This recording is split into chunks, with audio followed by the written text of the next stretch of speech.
بسم الله الرحمن الرحيم. الحمد لله الذي أعلى منزلة المؤمنين بكريم خطابه ورفع درجة العالمين بمعاني كتابه وخص المستنبطين منهم بمزيد الإصابة وثوابه، والصلاة على النبي وأصحابه، والسلام على أبي حنيفة وأحبابه. وبعد، فإن أصول الفقه أربعة: كتاب الله تعالى وسنة رسوله وإجماع الأمة والقياس، فلا بد من البحث في كل واحد من هذه الأقسام ليعلم بذلك طريق تخريج الأحكام.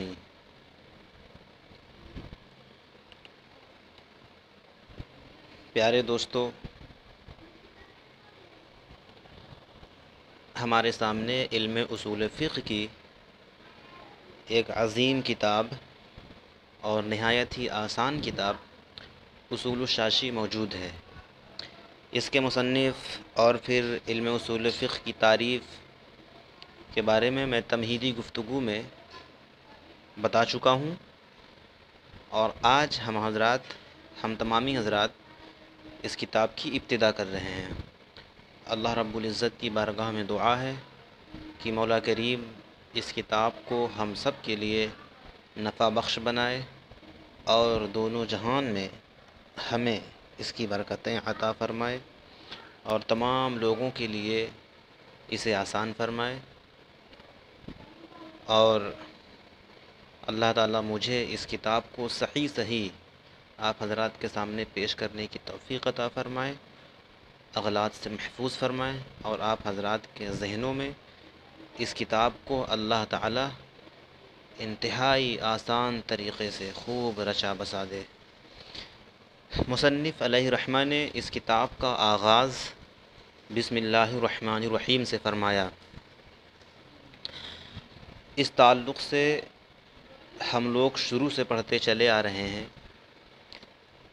کہ جب کوئی اپنی کتاب کا آغاز کرتا ہے تو وہ بسم اللہ الرحمن الرحیم سے کرتا ہے، تاکہ کتاب اللہ کی اتباع ہو جائے، کیونکہ کتاب اللہ کا آغاز بسم اللہ الرحمن الرحیم سے ہے۔ نیز یہ کہ سرکار علیہ الصلاۃ والتسلیم کے فرمان پر بھی عمل ہو جائے، جیسا کہ سرکار کا ارشاد ہے کل امر ذی بال لم یبدأ فیہ بسم اللہ فہو ابتر۔ تو اس لیے مصنف علیہ رحمہ نے بسم اللہ الرحمن الرحیم سے اس کتاب کا آغاز فرمایا۔ اب ایک سوال اور اشکال پیدا ہوتا ہے کہ سرکار علیہ الصلاۃ والتسلیم کی ایک حدیث اور ہے جس میں سرکار نے ارشاد فرمایا کہ ہر وہ ذیشان کام جو الحمدللہ سے شروع نہ کیا جائے وہ ادھورا رہتا ہے۔ تو پھر اب یہاں پہ اگر بسم اللہ پہ ہم نے عمل کیا تو اب الحمدللہ والی حدیث پر عمل نہ ہوا، اور اگر ہم الحمدللہ والی حدیث پر عمل کریں تو پھر بسم اللہ پہ والی حدیث پر عمل نہ ہوگا۔ تو اس کا آسان سا جو جواب ہے اور جو کتابوں میں ملتا ہے، ہمارے بزرگ حضرات دیتے چلے آئے ہیں، وہ یہ ہے کہ بسم اللہ والی حدیث پاک کو ہم ابتدائے حقیقی پر محمول کرتے ہیں، یعنی جس حدیث پاک میں یہ فرمایا گیا کہ جو ذیشان امر بسم اللہ سے نہ شروع کیا جائے وہ ادھورا رہتا ہے، تو یہاں مراد یہ ہے کہ کسی بھی کام کی ابتدا کریں تو سب سے پہلے وہاں پہ بسم اللہ الرحمن الرحیم پڑھیں۔ تو یہ ابتدائی حقیقی کا مطلب ہوا، یعنی سب سے پہلے جو چیز لائی جائے وہی ابتدائی حقیقی ہے، کیونکہ سب سے پہلے ہے وہ، اور ابتدائی اضافی پر ہم محمول کریں گے الحمدللہ والی حدیث پاک کو۔ ابتدائی اضافی کا مطلب ہوتا ہے بنسبت، یعنی اب ہم ابتدائی اضافی جو کر رہے ہیں تو اس کا مطلب یہ ہے کہ ہم اس چیز سے پہلے اگر کچھ ہو تو اس کو ہم کوئی لائق اعتراض چیز نہیں مانتے، بلکہ ابتدائی اضافی کا تقاضا یہ ہوتا ہے کہ اس کے بعد میں کچھ آئے جس سے پہلے اس کو ہم مان لیں۔ تو دیکھیے الحمد اس کے بعد ہم ذکر کر رہے ہیں، اور الحمد کے بعد پوری کتاب پڑھی ہوئی ہے، پوری کتاب کی عبارت باقی ہے۔ تو لہٰذا الحمد کے بعد جو کچھ آ رہا ہے اس سے پہلے الحمد ہوا، تو ان سب چیزوں کی بنسبت الحمد پہلے ہو گیا، اگرچہ بسم اللہ کے بعد ہے، لیکن الحمد اپنے بعد آنے والی عبارت کے پہلے ہے، تو یہ ابتدا اضافی ہو گیا۔ تو لہٰذا احادیث پاک میں کوئی ٹکراؤ نہیں ہے۔ بسم اللہ والی حدیث کو ہم محمول کرتے ہیں ابتدائے حقیقی پر، اور الحمد والی حدیث پاک کو ہم محمول کرتے ہیں ابتدائے اضافی پر۔ آئیے اب الحمد کے الف لام سے تھوڑی بحث کر لی جائے۔ اس میں الحمد میں الف لام کون سا ہے؟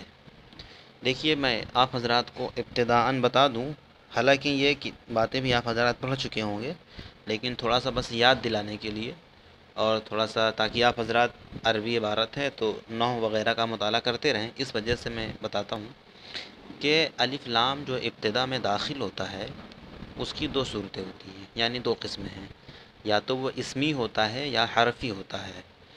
اسمی اسے کہتے ہیں جو الف لام اسم موصول الذی یا التی کے معنی میں ہوتا ہے، جو اسم فاعل یا اسم مفعول پر داخل ہوا کرتا ہے۔ تو دیکھیے یہاں پہ یہ اسمی تو نہیں ہو سکتا، کیونکہ الحمد نہ اسم فاعل ہے نہ اسم مفعول ہے، پھر یہ الذی کے معنی میں نہیں ہے، تو اسمی خارج، اب بچا حرفی۔ اب حرفی کی دو قسمیں ہیں، ایک ہے زائدہ، ایک ہے غیر زائدہ۔ زائدہ اسے کہتے ہیں کہ اگر اس کو نہ ذکر کیا جائے تو بھی عبارت میں کوئی فرق نہ پڑے۔ اب یہاں پر ہم دیکھیں الف لام اگر ہم الحمد پہ داخل نہ کریں تو کیا کوئی فرق پڑتا ہے یا نہیں پڑتا؟ تو دیکھیے یہ زائدہ نہیں ہو سکتا، کیونکہ اگر ہم یہاں پر الف لام کا کوئی معنی نہ مانیں اور الف لام کو ہٹا کر ہم پھر دیکھیں تو دیکھیے یہاں پہ الحمد کے بجائے حمدن ہو جائے گا، اور حمدن نکرہ ہو جائے گا، اور نکرہ ہو جائے گا تو یہاں پہ اب پھر حمدن مبتدا نہ بن سکے گا، حالانکہ یہ مبتدا ہے یہاں پہ۔ تو لہٰذا اس سے ثابت ہوا کہ الحمد کا الف لام زائدہ نہیں ہے، تو طے ہو گیا کہ حرفی کی دو قسمیں زائدہ اور غیر زائدہ میں سے یہ غیر زائدہ ہے۔ اب زائدہ کی چار قسمیں آتی ہیں، چار قسمیں مطلب لازم عوضی، لازم غیر عوضی، غیر لازم عوضی، غیر لازم غیر عوضی۔ تو ہم کو جب زائدہ سے بحث ہی نہیں کرنا ہے کیونکہ یہ زائدہ ہے ہی نہیں، تو اب ہم اس میں نہ جا کر اب ہم غیر زائدہ میں آتے ہیں۔ یہ طے ہو گیا کہ یہ الف لام غیر زائدہ ہے، یعنی یہ کسی مقصد کے تحت آیا ہے۔ تو غیر زائدہ کی بھی چار قسمیں ہیں، جنسی، استغراقی، عہد ذہنی، عہد خارجی۔ یہ عہد ذہنی اور عہد خارجی کا بھی نہیں ہو سکتا ہے، کیوں؟ عہد خارجی مارے تو خارج میں چند افراد ہوں گے، پایا جانا ضروری ہوگا، اور چند افراد ہوں گے تو وہاں پہ اللہ تعالیٰ کے لیے کمال حمد کا ثبوت نہ ہوگا، کیونکہ چند سے کمال تو حاصل نہیں ہوگا۔ اسی طرح اگر عہد ذہنی کا مانے تو عہد ذہنی ماننے کی صورت میں بھی چند غیر معین افراد کا ذہن میں تصور ہوگا، تو وہاں بھی چند اور بعض ہی ہوں گے، تو اس صورت میں بھی اب کمال حمد کا ثبوت باری تعالیٰ کے لیے نہ ہوگا، تو لہٰذا عہد ذہنی اور عہد خارجی بھی نہیں ہو سکتے۔ اب بچے دو غیر زائدہ کی قسموں میں سے، یا تو جنسی ہوگا یا استغراقی ہوگا۔ تو یہ الف لام ہم جنس کا بھی مان سکتے ہیں اور ہم استغراق کا بھی مان سکتے ہیں۔ جنس کا معنی تو معنی یہ ہوگا کہ جن سے حمد اللہ کے لیے ہے، کوئی سی بھی تعریف ہو وہ اللہ ہی کے لیے ہے، اور اگر ہم استغراق کے لیے مانیں تو یعنی جن تعریف کا حمد کا جو جو فرد ہے وہ سب اللہ تعالیٰ ہی کے لیے ہے، تو بھی ثابت ہے۔ اب اگر کوئی یہاں پہ یہ کہے کہ نہیں تمام تو نہیں ہوتا، کیونکہ ہم زید، بکر، عمر وغیرہ کی بھی تعریف کرتے ہیں، تو وہ تو اللہ کے لیے نہیں ہوا، تو وہ تعریف تو زید کے لیے ہو گئی، تو تمام تعریف اللہ کے لیے کیسے ہوئی؟ تو اس کا جواب یہ ہے کہ دیکھیے اگر ہم زید، بکر، عمر مخلوق خدا میں سے کسی کی بھی تعریف کرتے ہیں تو ہم اس کی تعریف کسی صفت پہ کریں گے یا اس کی کسی خوبی پر کریں گے، تو ہم یا کسی نعمت پر کریں گے، تو ہم جیسے بھی کریں، اگر صفت پہ کر رہے ہیں تو زید، بکر، عمر کو جو صفت ملی ہے وہ اللہ تعالیٰ ہی کی عطا سے ہے، تو وہ بھی تو اللہ تعالیٰ کی ہی حمد ہوئی۔ اور اگر زید نے ہم کو کوئی نعمت دی، ہم اس پر زید کی تعریف کر رہے ہیں، تو زید بھی حقیقتاً کوئی نعمت دینے والا نہیں ہے، بلکہ وہ صرف ایک واسطہ ہے، حقیقت میں اس نعمت کا دینے والا اللہ کریم ہی ہے، تو لہٰذا یہ بھی اللہ ہی کی تعریف ہوئی۔ تو اس طرح سے ہم اس کو جنس کا مانیں یا استغراق کا مانیں۔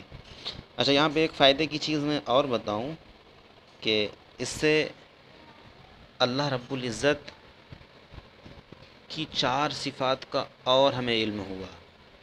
بظاہر تو نہیں معلوم ہو رہا، لیکن دیکھیے حمد کہتے ہیں ثناء علی الجمیل الاختیاری، یعنی کسی اختیاری خوبی پر کسی کی تعریف کرنا، مطلب اختیاری خوبی پر، یعنی اب اس سے یہ ثابت ہوا جب ہم اختیاری خوبی پر تعریف کریں گے تو یہ معلوم ہوا کہ جس کی تعریف کی جا رہی ہے، ہم جس کی تعریف کر رہے ہیں وہ فاعل مختار بھی ہے۔ اور فاعل مختار کیوں ہے؟ کیونکہ جب وہ جمیل اختیاری یعنی ایک اختیاری کام کر رہا ہے تو اختیاری کام تو وہی کر سکتا ہے جو خود مختار ہو، تو اس سے ثابت ہوا کہ ایک فعل اختیاری بھی ثابت ہوا اور ایک فاعل مختار بھی ثابت ہوا۔ اور جو ذات فاعل مختار ہو اور فعل اختیاری کا اس سے صدور ہو تو ہم کو معلوم ہوگا کہ وہ ذات قادر ہوگی۔ وہ ذات قادر نہ ہو تو پھر وہ اپنے اختیار سے کوئی کام کیسے کر سکتی ہے؟ نہیں کر سکتی۔ تو اللہ تعالیٰ قادر ہے، اور اس کے لیے یہ بھی ثابت ہوا کہ وہ زندہ بھی ہے، کیونکہ اگر وہ زندہ نہ ہو تو اختیار کہاں سے رکھے گا؟ لہٰذا جب وہ فاعل مختار ہے تو وہ زندہ بھی ہے۔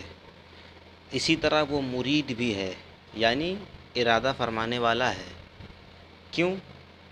کیونکہ بغیر ارادہ کے کوئی اپنے پسند کا کام نہیں کرتا، بلکہ اس سے پہلے وہ اس کا ارادہ فرماتا ہے۔ دوسرا یہ معلوم ہوا کہ وہ عالم ہے۔ کیوں؟ کیونکہ کسی بھی چیز کے وجود میں آنے کے لیے مسبوق بالعلم ہونا ضروری ہے۔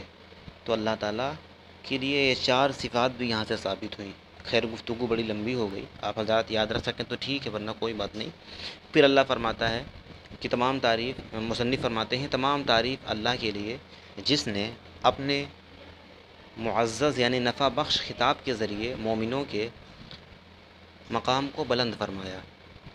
کون سا معزز خطاب ہے؟ اللہ تعالیٰ نے سورہ محمد میں آیت نمبر 35 کا ایک جز ہے وَأَنْتُمُ الْأَعْلَوْنَ، مومنین کے حق میں فرمایا کہ تم ہی بلند ہو۔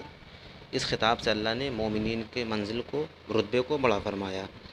پھر کریم خطاب ہی کر کے اللہ تعالیٰ نے ایسے ذکر فرما دیتا کہ بے خطاب ہی کہہ دیتا، مصنف کہہ دیتے، تو کریمی خطاب ہی اس لیے کہا تاکہ اللہ تعالیٰ نے خطاب تو کافروں سے بھی فرمایا ہے یا ایھا الکافرون یا ایھا الناس، تو بکریمی خطاب ہی کر کے کہ یہ کہ اللہ تعالیٰ مومنوں پر مہربان ہے، کریم ہے، ان کو فائدہ پہنچانے والا ہے، تاکہ کافروں کو بھی خطاب سے اللہ تعالیٰ نے خطاب فرمایا ہے تو کافروں کے خطاب سے اخراج ہو جائے۔ کریم کی قید اس لیے لگائی۔ اور بہت ساری اب مومنین کسے کہتے ہیں، مسلمین کسے کہتے ہیں، انشاءاللہ موقع ملا تو بتایا جائے گا، ورنہ گفتگو طویل ہو جائے گی۔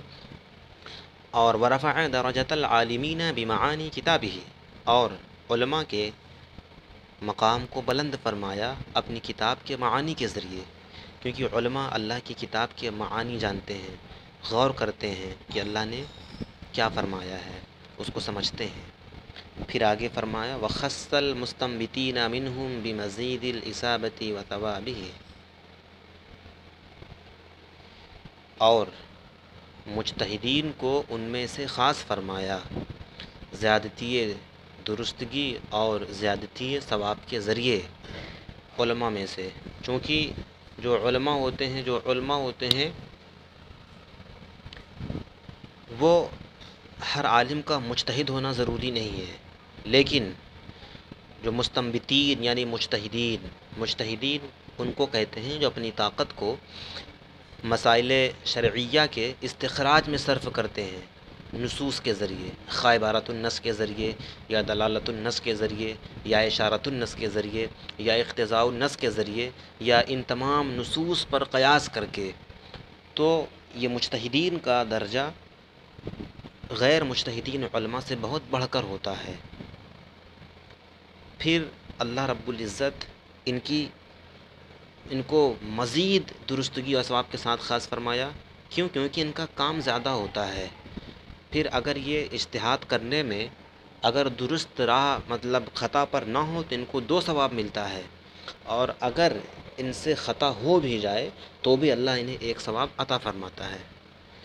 اب آگے والصلاۃ علی النبی و اصحابہ والسلام علی ابی حنیفہ و احبابہ. صلاۃ یعنی درود نازل ہو نبی کریم صلی اللہ تعالی علیہ وسلم پر اور آپ کے صحابہ پر. یہاں پہ اب انہوں نے حمد کے بعد درود بھیجی نبی کریم صلی اللہ علیہ وسلم پر، تو یہ کتاب اللہ کی اتباع کرتے ہوئے ہو سکتا ہے، یعنی صلو علیہ وسلم تسلیما قرآن پاک میں آیا ہے. کیوں سرکار پہ درود کیوں بھیجیں؟ کیونکہ سرکار ہی تو ہیں جن کے توسط اور وسیلے سے ہم تک یہ احکام یعنی قرآن پاک پہنچا، اور سرکار ہی مسائل شرعیہ کے قواعد کو بیان فرمانے والے ہیں. حقیقت میں احکام فقہیہ کی پیچیدگیوں کو سرکار ہی تو بیان فرمانے والے ہیں، کیونکہ ان کا حل ہمیں قرآن سے ڈھونڈنا ہے یا حدیث پاک سے ڈھونڈنا ہے یا اجماع سے ڈھونڈنا ہے. اجماع بھی اگر کرتے ہیں مجتہدین تو وہ بھی حدیث اور قرآن کے خلاف تو کرتے نہیں ہیں، کوئی نہ کوئی وہاں پر بھی حدیث پاک یا آیت کریمہ اب خواہ اشارۃ النص سے ہو، دلالت النص سے ہو، عبارت النص سے ہو، اقتضاء النص سے ہو، کچھ نہ کچھ موجود ہوا کرتا ہے.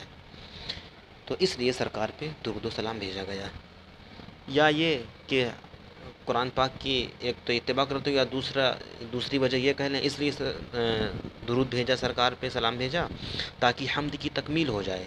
کیونکہ جو بھی نعمتیں پہنچتی ہیں بندوں تک اللہ تعالیٰ کی جانب سے، وہ سب کے سب سرکار کے واسطے سے پہنچتی ہیں.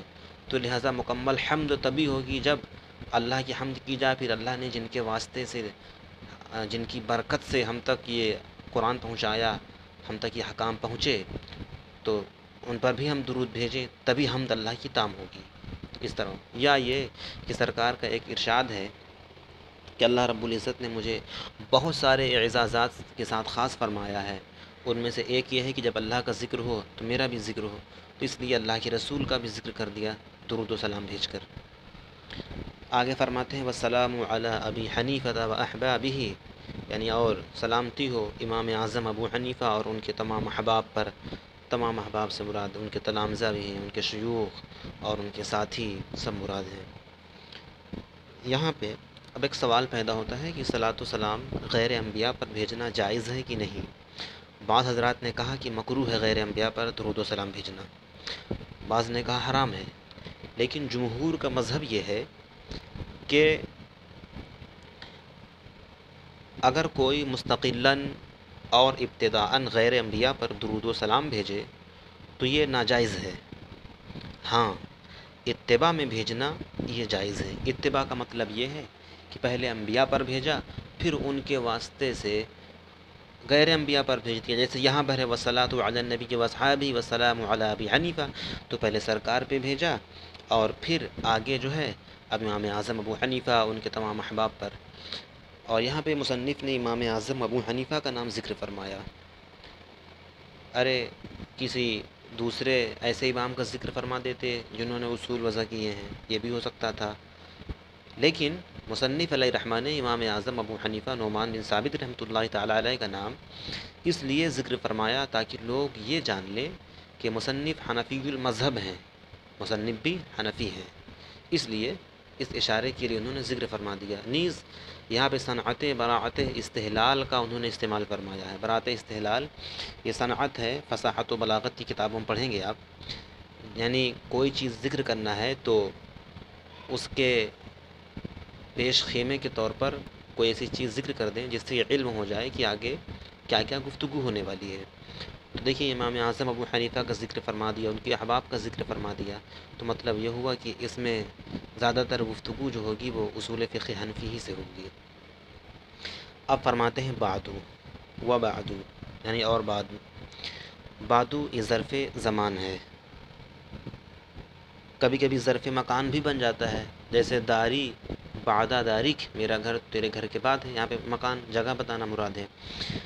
بعدو کے بارے میں آپ حضرات نحو میں پڑھ چکے ہوں گے کہ یہ منصوب بھی ہوتا ہے، مجرور بھی ہوتا ہے اور مبنی بر ضم بھی ہوتا ہے. مبنی بر ضم کب ہوتا ہے؟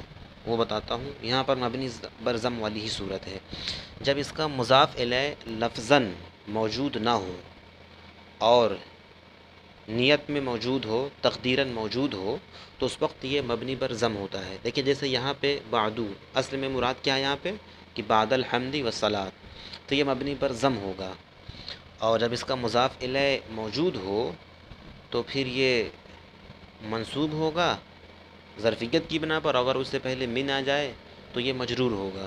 اس کی مزید تحقیق آپ حضرات نحو کی کتاب میں ضرور پڑھ لیں۔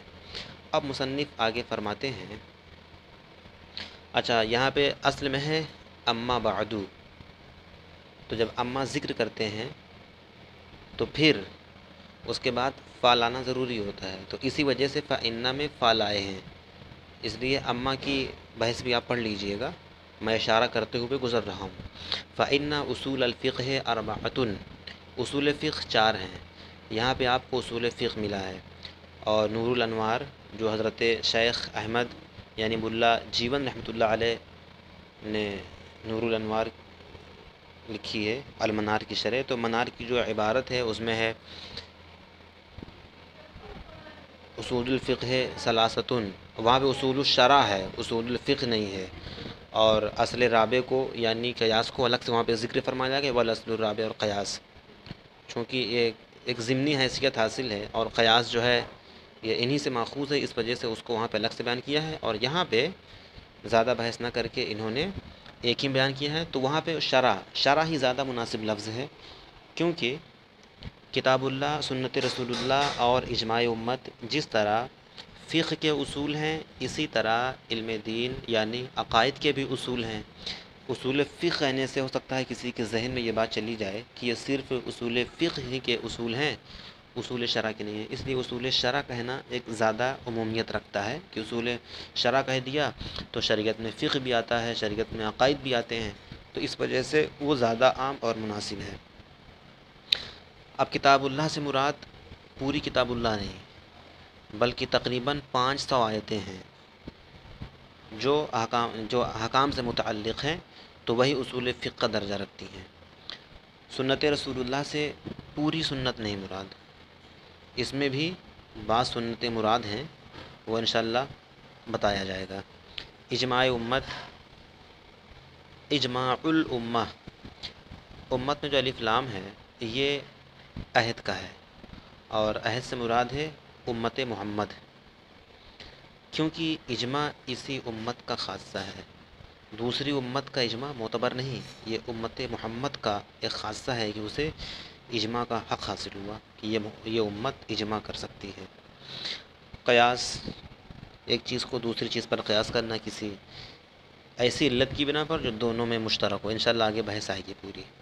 اب مصنف فرماتے ہیں فلا بد من البحث فی کل واحد من هذه الاقسام، تو اب ان تمام اقسام میں سے ہر ایک سے بحث کرنا الگ الگ ضروری ہے، کیوں؟ تاکہ احکام کے تخریج کا طریقہ اس بحث کے ذریعے معلوم ہو جائے۔ تو اب بحثیں آئیں گی آگے، بحث اول کتاب اللہ کے بارے میں ہوگی، اس کے بعد سنت رسول اللہ سے بحث کریں گے، پھر اجماع سے بحث کریں گے، پھر قیاس سے بحث کریں گے، تو اب ہم لوگ انشاءاللہ دھیرے دھیرے سب کچھ پڑھتے رہیں گے۔ اب انشاءاللہ اگلے سبق میں ہم اور آپ بحث اول کو پڑھیں گے جو کہ کتاب اللہ کے تعلق سے ہے۔ آج یہیں پہ گفتگو کو ختم کیا جاتا ہے۔ السلام علیکم ورحمۃ اللہ وبرکاتہ۔